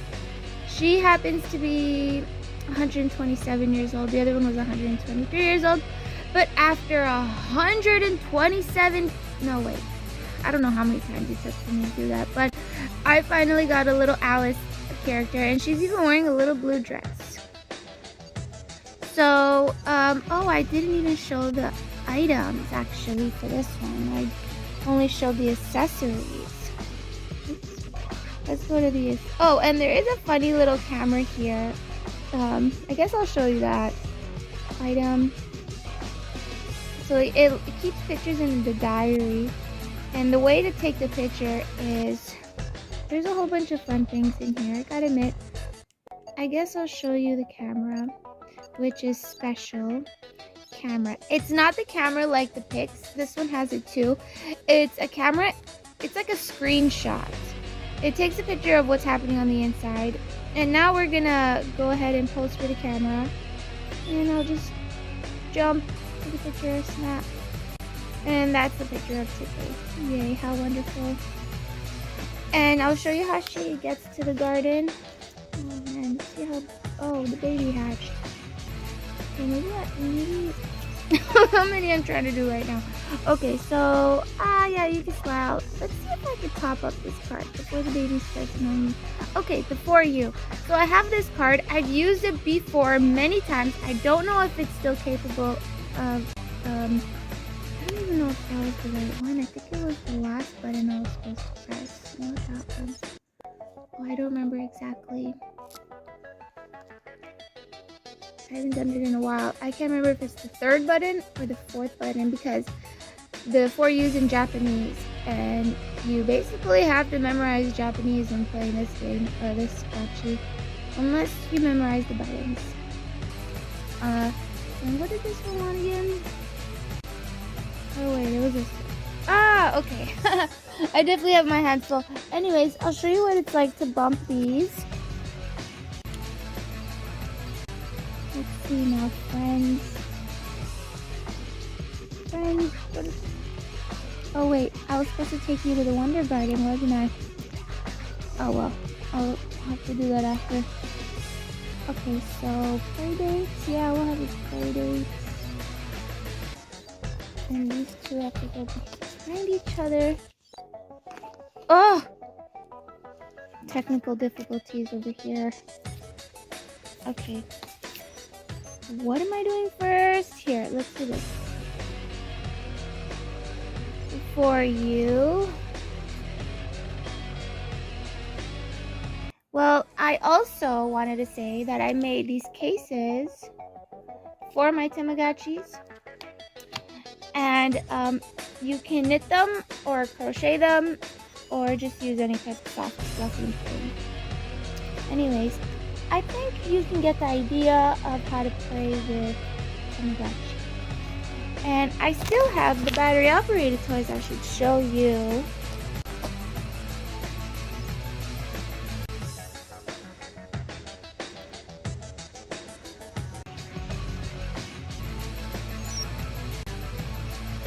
Taynia, 18-inch dolls. That's what it was like when I first got the card and I tapped it.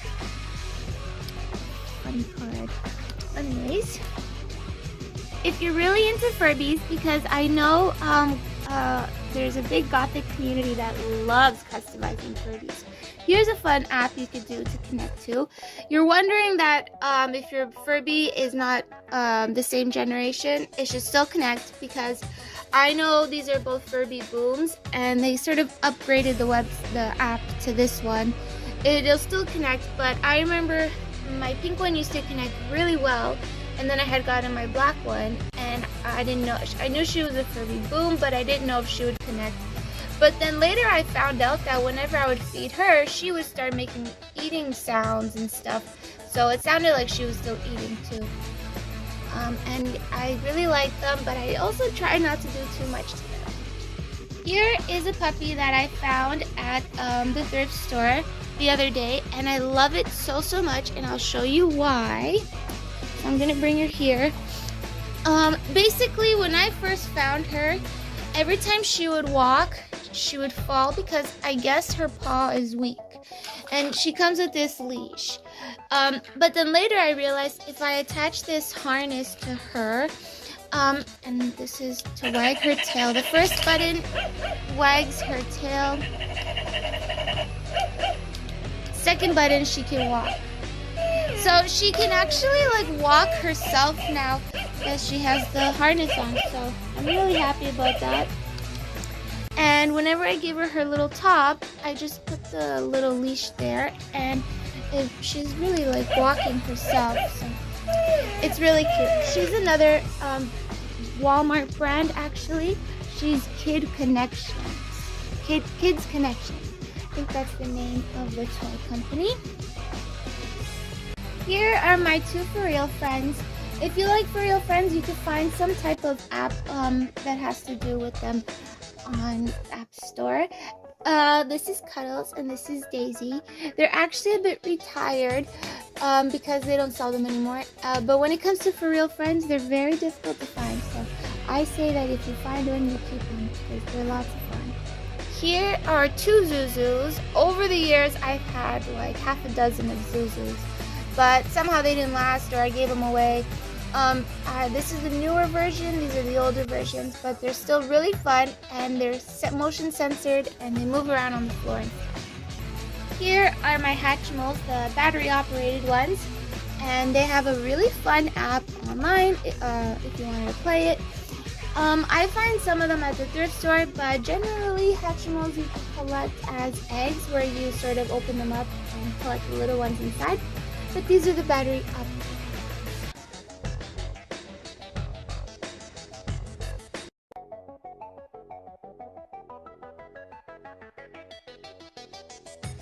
When choosing a Tamagotchi, and you can't go ahead and buy one of these, they also have this really fun app by Bandai where you basically have a Tamagotchi, one of these, but it's inside the app and you look after it. That's fun.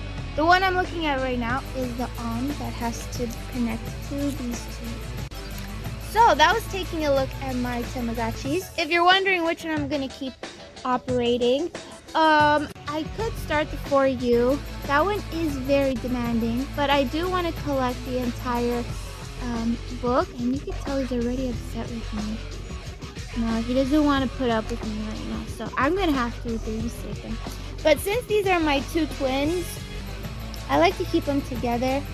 The Magic and the Alice in Wonderland one are perfect, and the two friends are Kuromi and Hello Kitty are perfect, so this one's always the odd one out. I will keep operating it, and maybe later I will show you more Tamagotchis.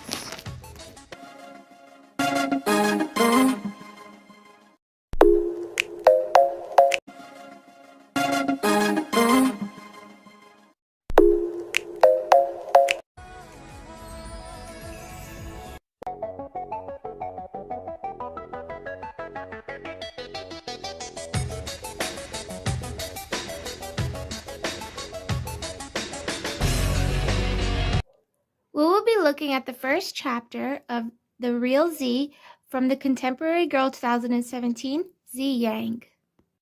If you have this novel yourself, Feel free to make notes as you read along, as you get familiar with the story and the character that you are reading. Chapter 1, The Z Crew. I took one last look through my camera viewfinder.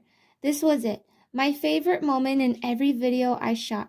2 seconds before I press record, my palms usually begin to sweat, my heart beat out of my chest, and I got more excited than my dog Popcorn when she knew she was going for a walk. With my eyes still glued to the viewfinder, I asked, Lauren, can you raise Kit's hand an inch?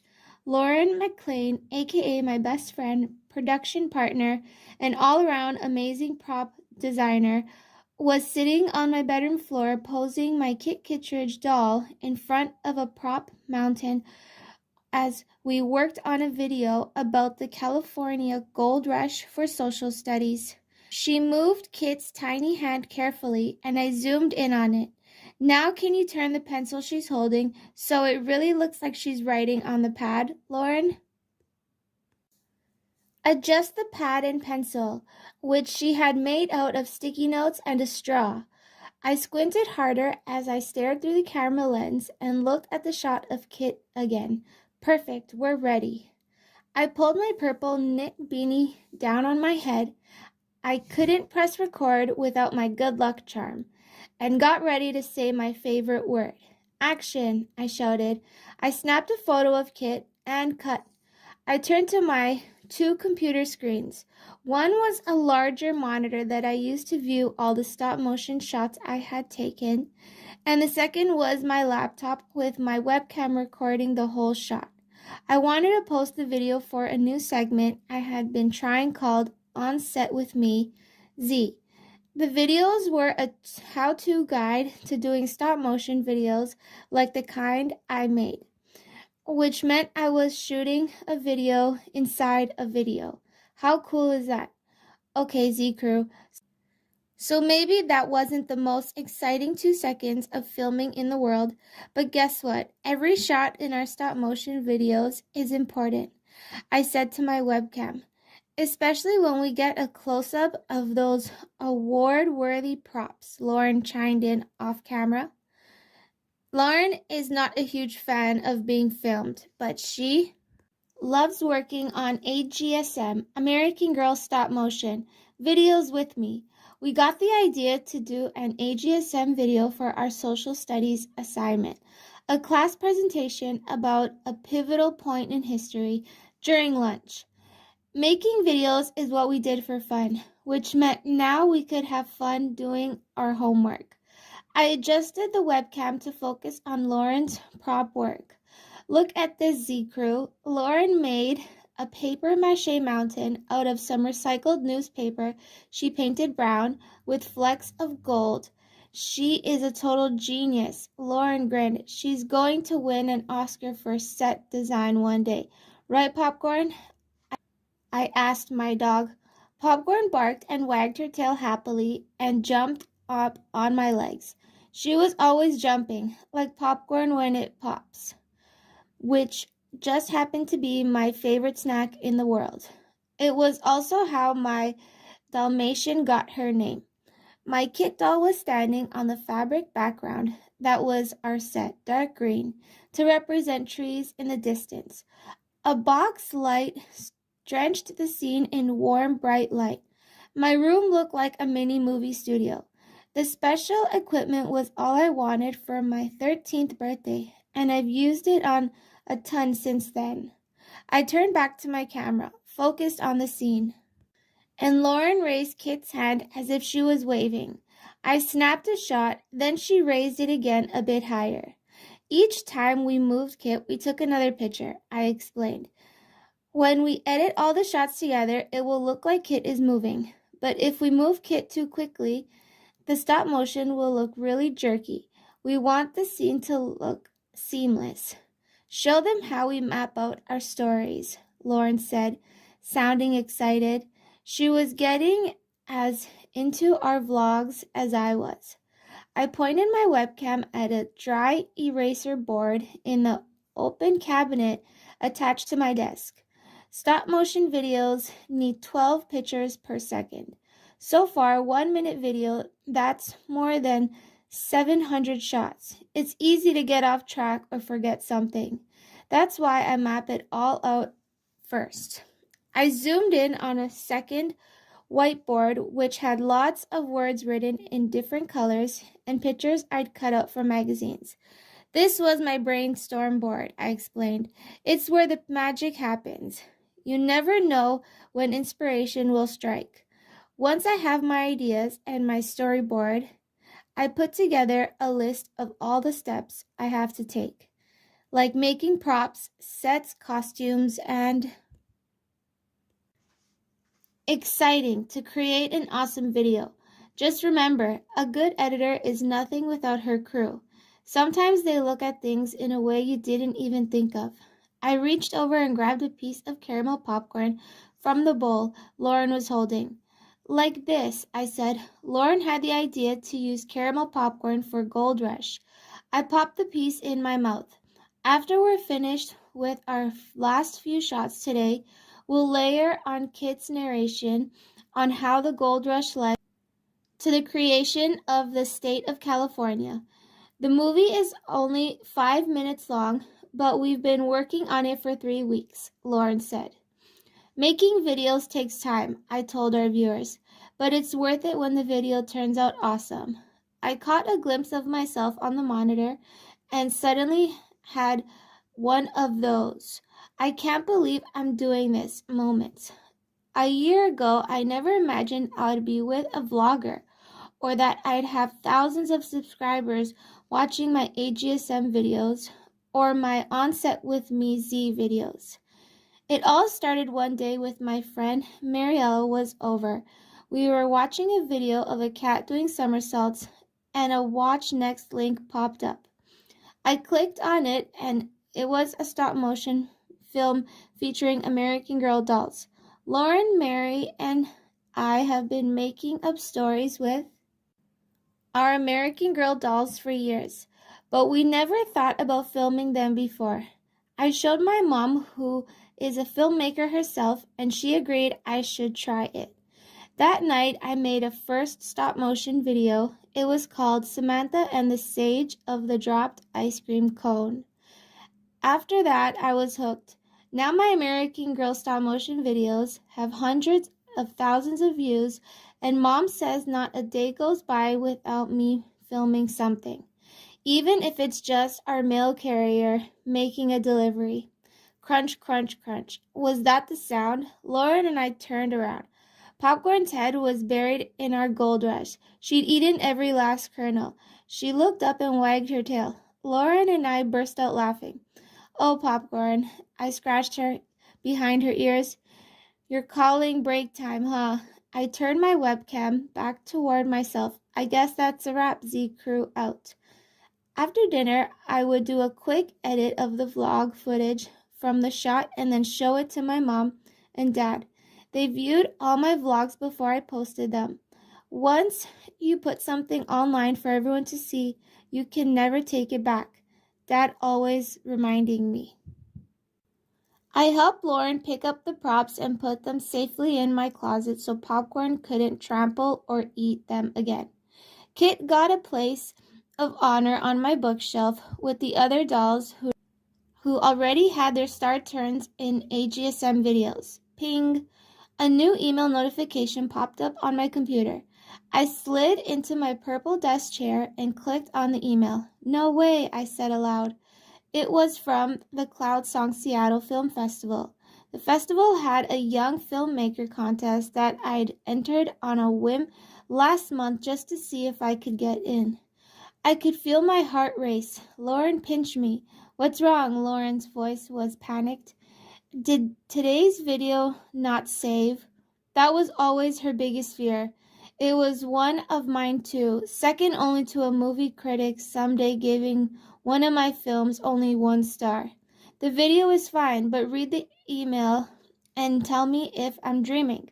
I couldn't believe what I was seeing. Lauren leaned over my shoulder. We are pleased to accept Suzanne Yang into the Cloud Song Seattle Film Festival Young Filmmakers Contest to create a short documentary film for the Year's Festival, she read.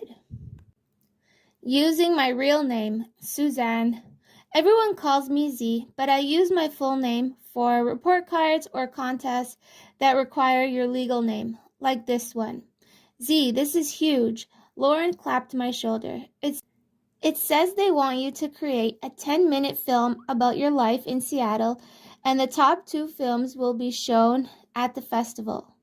She kept reading and then poked me. First prize is $1,500. I can't believe I got in. I felt dazed. I get to make a real movie. Lauren gave me a look. You already make real movies, she mentioned toward my camera and brainstorm board. You're a great filmmaker. I grinned. We're great filmmakers, I said, because after all, we're a team. But this is legit. I quickly read more of the email. It even says the Cloud Song Festival gives you a grant, $300 to rent film equipment for my video to get permits for shooting around Seattle. Lauren's eyes widened. How long do you have? 6 weeks. It wasn't much time, but I could already see the movie coming together in my head. I knew I could do this, even if a teensy part of me was panicked because I'd never been a part of anything this big before. I bet you can do it in 5, Lauren said confidently. Lauren was not only my best friend, she was my own personal cheerleader and her whole soccer teams. She was our middle school star player, but she also always made sure everyone she played with knew that we're MVPs too.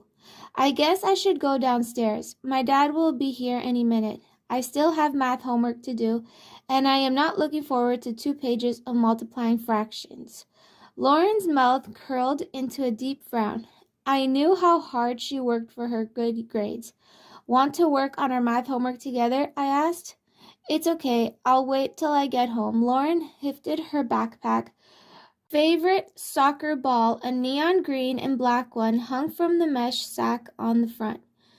She grinned suddenly. Want to send a quick video message to Mari, Gigi, and Becca to tell them your big news? Let's do it, I answered. Grabbing my cell phone, the 2 of us sat down on my bed. Popcorn bounded up behind us and stuck her nose between our shoulders.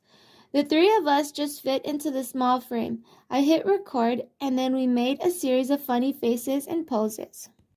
Well, Popcorn did. Lauren and I are celebrating. I have something major to tell you guys when we chat tomorrow. Then I sent the video to our group chat. This was my big break. I could feel it, and I couldn't wait to share the news with my friends. We will pick up on Chapter 2 the next time we come around to the contemporary character Z Yang.